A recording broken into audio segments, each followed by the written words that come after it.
The first speaker of this session is Art Hunt. Art Hunt and his wife Joyce founded Country Vineyard about 30 years ago. And the 6th generation of their family is living on the farm above Cuca Lake. And in addition to producing a wide variety of award-winning wines, their son and daughter-in-law are growing and selling organically raised gourmet produce and they pasture-raised poultry. So please welcome Art Hunt.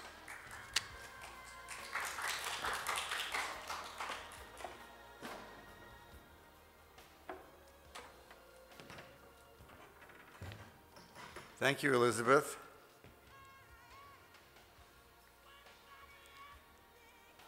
My talk is about Marcellus shale concerns in wine country. Let me see if I can get this to go forward.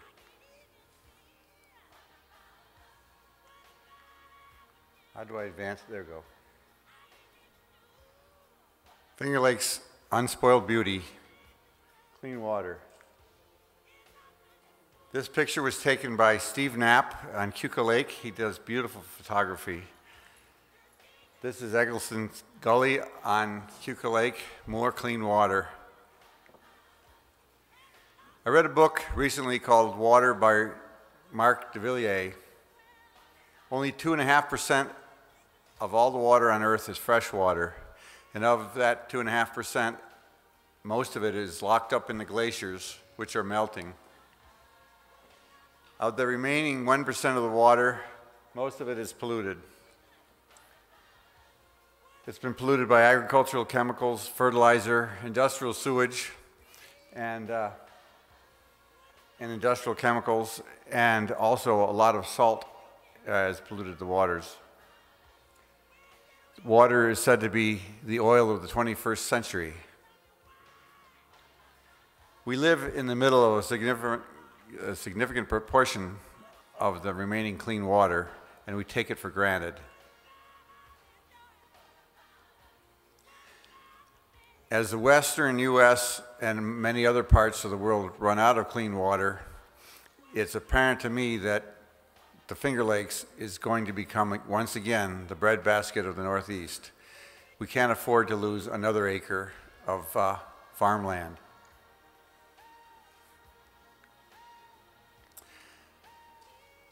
Our family has been on the same farm for now 7 generations. This farm, this old barn you see in the foreground is all that's left of the first generation. It's on the other end of our farm. The farm you see in the distance was started by the 2nd generation. This picture taken in about 1890 shows the 2nd and 3rd generation. The fellow on the wagon with the derby is my great-grandfather, and the boy with the 2 calves is my grandfather. And back in those days, a clever young boy would have a calf cart, and he could go around the neighborhood that way. Today, a kid might have a go-kart. This is the 4th, 5th, and 6th generations in a pickup truck instead of a horse and buggy. My father, myself, and my son, Jonathan. Jonathan is a winemaker. This is the 7th generation, born on New Year's Day, January 1st, 2011. An Indian saying from the Native Americans, whatever decisions we make today, they shall always have in view the 7 unborn generations whose faces are yet beneath the surface of the ground. Haudenosaunee, great law of peace. My grandfather, who I remember when I was a young boy, was the 3rd generation. My grandson is the 7th generation. It's not such a long time. This is our footprint. This is also our footprint with a vertical wind turbine. It makes a small amount of clean electricity for our needs. This is the footprint of intensive hydrofracking. This was taken out in Wyoming. This is what it would look like if they did intensive hydrofracking in the Finger Lakes. This land, which was beautiful rangeland at one time, recently, is no longer viable for cattle. The water table in many places is poisoned. If you look at the huge brown spaces around each one of the wells, that's obviously poisoned ground. I don't know for sure, but I'm pretty sure that's where the produced water went, because the gas companies are exempt from the federal Safe Drinking Water Act. And out there, who's going to care? We don't want that to happen in the Finger Lakes. Road damage. As we all know, it used to be one hole, one well. Now it's one hole, 8 to 12 wells. Each of these wells takes 1 to 3 million gallons of water mixed with chemicals and sand each time it is fracked. And each well is fracked several times. That amounts to tens of thousands of truckloads of water coming in, waste going out, equipment, etc. About half of the fracking fluid comes back up, and it has to be trucked away and disposed of. Currently, there is no satisfactory way to dispose of that or to detoxify it. With these thousands of trucks, your farm and all the roads in the area are destroyed, and your farm or your land becomes an industrial zone. It's no longer viable farmland, and unless you live at the far end from where they're fracking, you probably can't even live in the house while they're working on the wells. When you leave, you're left with a brown field in many cases. It's almost impossible. Just imagine trying to turn this polluted pond back into fertile farmland. I don't think there's enough money to do that. We are constantly told that fracking will create jobs, help the economy, good for America's energy future. Well, in 2008, the entire gas industry added $2.3 billion to Pennsylvania's economy. In New York State, agriculture and tourism are two of the largest businesses in the state. Just the grape and wine industry alone added in 2008 $3.76 billion to the state economy, and that's a tiny fraction of the agriculture and tourism industry, who added many billions more. All of that would be in jeopardy if hydrofracking were allowed. Oops. If the word gets out that hydrofracking is going on in our area, people will not be able to get to the wineries because of the broken up roads. And if there were yet another spill, which is a frequent occurrence in Pennsylvania and other places that are fracked, people will avoid that area. And if the wineries are highly dependent upon tourism, and if the tourism drops, most of those wineries will be out of business in a year or two, as will all the related tourism businesses that rely on those same visitors. Over a quarter of the people in the Finger Lakes get their drinking water from the lakes, and approximately 22 million visitors come to the Finger Lakes every year, and because of the multiplier effect of their dollars, it makes a huge impact on our economy. What about the Mennonite community? These folks have added a tremendous benefit to our area. And what would happen to them with hydrofracking? It would destroy their way of life as well. So which footprint do you want?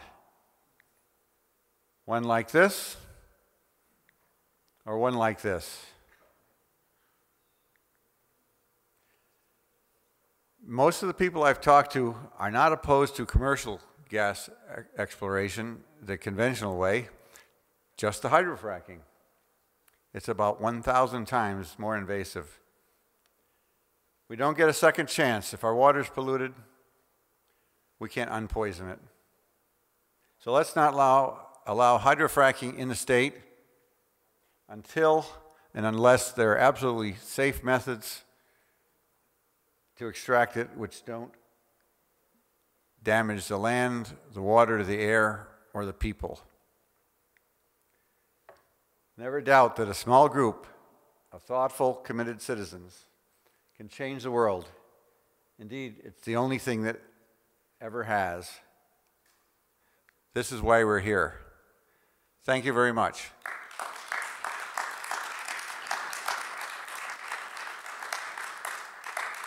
I think we may have time for a question or two, if anyone has any, or comments. Yes, sir.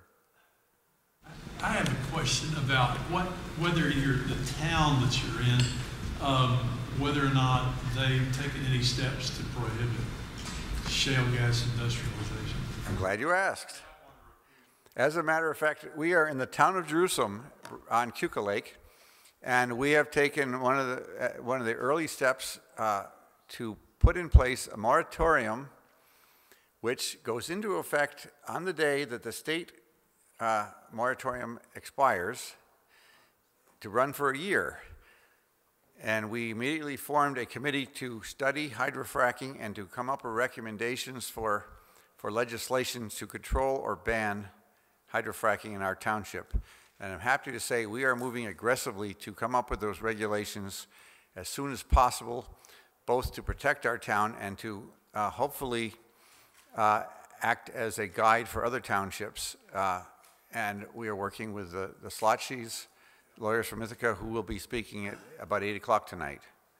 And our town is tourism, agriculture, clean water, recreation, beautiful lakes. It's absolutely the opposite of heavy industry, pollution, etc. So our town, there's no place in our comprehensive plan for that. Yes?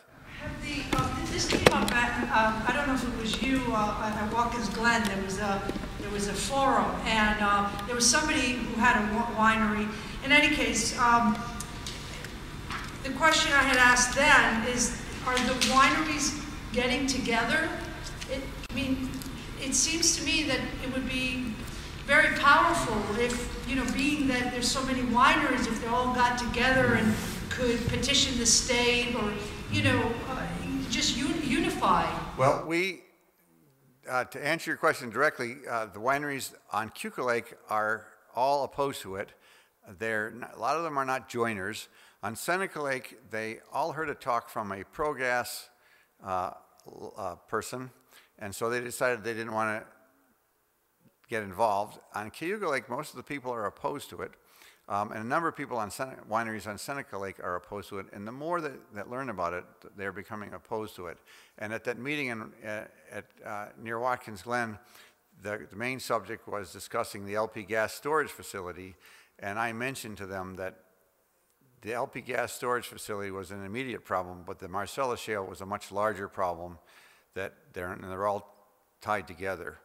But it's not very visible. Like if so many wineries are against it, they need to be more visible. I agree. Because everybody thinks like the wineries just aren't involved or are not worried about it. Well, and I'm embarrassed to say you're right. And I've brought it up at a number of forums, and they say, "Oh no, that's just not the forum to this. This is a promotion organization, that sort of thing." But there are a number of them on both Seneca Lake and Cayuga Lake that are very much opposed to it. And I think as time goes on, we will be able to get more from them. But nonetheless, there are many other organizations that some of us do attend, like the Committee to Preserve the Finger Lakes. I'm a member of the Keuka Lake Association, which has an active board of directors, which I just stepped down from, and they have a very active hydrofracking and waste disposal committee who meet regularly and are in touch with the governor. We've been to sit down with the DEC people, and we're going to be meeting with Duffy, etc. And I bring that subject up every time. I heard a lot that the Chamber of Commerce is very influential in pro-gas, and they're constantly talking about jobs, and that's why that's why I go back to the unification of the wineries, because that is part of what the Chamber of Commerce would promote. So if you all wrote a letter to the Chamber of Commerce, wrote a letter as a unified group to the governor. I mean, that kind of action is what I'm talking about. Individual action, I hate to say, is not going to help as much as a unified action by the wineries. Oh, I agree with you. Opinion. I agree with you. Like Wineries did write a letter. Yes, we have. Send letters to the governor. We tried to get the other wineries. Now, Cayuga, as Art said, has gotten together, but Seneca just, it's a very large wine group, and some of them are for and some are against. And now with this thing in Watkins Glen is going, some of them are waking up and smelling the coffee, but it took the LP gas sewers to wake them up. I think we'll see more action come out of it. I'm going to reintroduce it at one of the next meetings of the Finger Lakes Wine Alliance, and I think they're probably ready to listen now. But it's difficult, I have to agree. But it didn't stop me from speaking out. Okay, thank you.